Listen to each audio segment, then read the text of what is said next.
মাশাআল্লাহ, আমি রনি আছি আপনাদের সঙ্গে। আমি এবং আজিম ভাই এই এয়ার কন্ডিশনারটি সার্ভিসিং করতেছি। এয়ার কন্ডিশনারে নতুন করে গ্যাস মানে কম্প্রেসারটা চেঞ্জ করা হয়েছে। কম্প্রেসার চেঞ্জ করার পরে এখন এটাকে গ্যাস চার্জ করা হচ্ছে। বুঝতে পারছেন বন্ধুরা?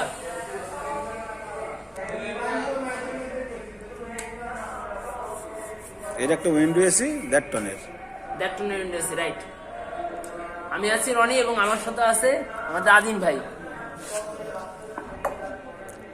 এসি টেকনিশিয়ান আজিম ভাই, and I am also electrical technician. Air কন্ডিশনারে গ্যাস চার্জ চলছে।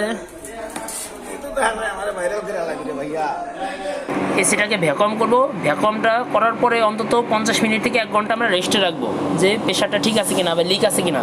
যখন প্রেশার অ্যাডজাস্ট হয়ে যাবে তখন আমরা গ্যাসটাকে কি চার্জ করব। তখন খেয়াল রাখতে হবে কম্প্রেসার যেন অফ অবস্থায় থাকে এবং কি গ্যাসটা চার্জ করব খুব ধীরে ধীরে কিছুক্ষণ পর পর। গ্যাস চার্জ করার পরে আমরা 8 থেকে 10 মিনিট কি রেস্ট দেবো, যাতে গ্যাসটা পুরো এয়ার কন্ডিশনের মধ্যে ছড়িয়ে পড়ে, অর্থাৎ পুরো কম্প্রেসারের মধ্যে থেকে গ্যাসটা সকল জায়গায় পৌঁছে যায়। দেন আমরা 8 থেকে 10 মিনিট পরে কম্প্রেসারটাকে অন করব, এয়ার কন্ডিশনারটা, এবং দেখবো যে আমাদের প্রেশারটা ঠিক আছে কিনা। 55 বা 50 থেকে 60 পিএসের মধ্যে রাখবো। হ্যাঁ ঠিক আছে, আমরা এখন চালু দিচ্ছি।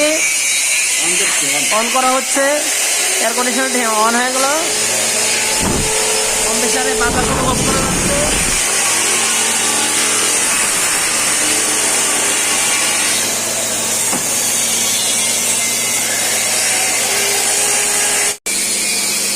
আমাদের এয়ার কন্ডিশনার চলছে, আপনারা দেখতেই পাচ্ছেন। আইস জমেছে এখানে, দেখছেন আইস, এবং এই পাইপে আইস জমে গেছে।